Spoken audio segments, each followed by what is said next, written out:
don't scroll. This is not a video about Brazil. This is a warning. If you come to Brazil and you don't understand this, you won't know what went wrong, because Brazil doesn't fail you loudly. It lets you fail quietly. Now let me explain. Foreigners arrive in Brazil prepared for danger. They watch crime videos. They read headlines. They expect fear, but fear is not the hardest part. The hardest part is interpretation. Brazil is not a place where rules protect you. Brazil is a place where reading reality protects you. And that's why living here feels like a social survival test. In many countries, survival is simple. Follow the rules, follow the signs, follow the system, do that, and you're safe. Brazil breaks that logic because the system is not consistent. People are, let's slow this down. In Brazil, the same behavior can mean safety or danger. Standing still, looking around, asking for help. All of this can be normal or risky, depending on context. Foreigners hate this because context has no manual. This is why Brazilians say you need to feel the place. This is not cultural fluff. This is operational advice, because Brazil communicates in signals, not instructions. Now let's talk about signals. Signals are everywhere. Eye contact, tone of voice, body posture, speed of movement. Foreigners don't see them at first. Brazilians grow up reading them unconsciously. That's the difference. This is where stress begins. Your brain stays on. Always. You scan faces. You read reactions. You notice who notices you. You are never fully invisible.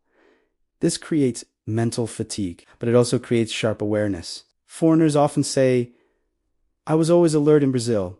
Exactly. Brazil does not allow autopilot. Now let's talk about confidence. In Brazil, confidence is not arrogance. It is a calibration. If you look lost, the environment responds. If you look aware, the environment relaxes. This is not moral. It's adaptive. This is why foreigners change physically. They walk faster. They hold eye contact differently.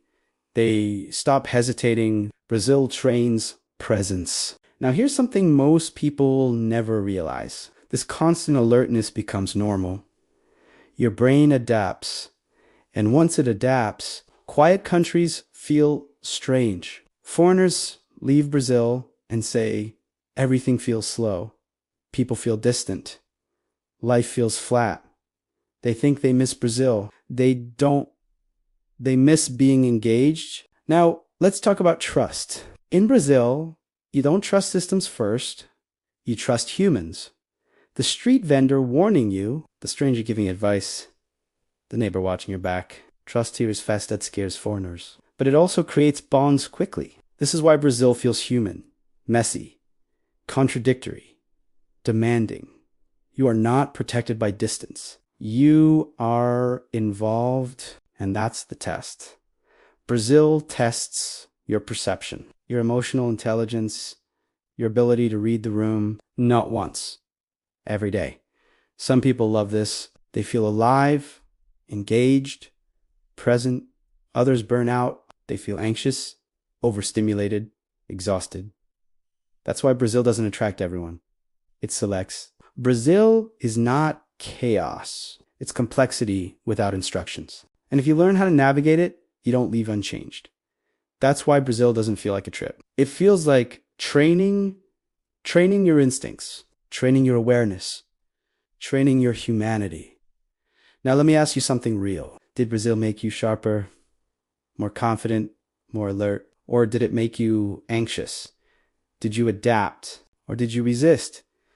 Because Brazil doesn't judge you. It reveals you. If you've lived here, you know exactly what this means. If you haven't, this is why Brazil feels impossible to explain. Now it's your turn. Did Brazil change the way you read people, the way you move, the way you trust? Tell us in the comments. Brazilians will recognize you instantly.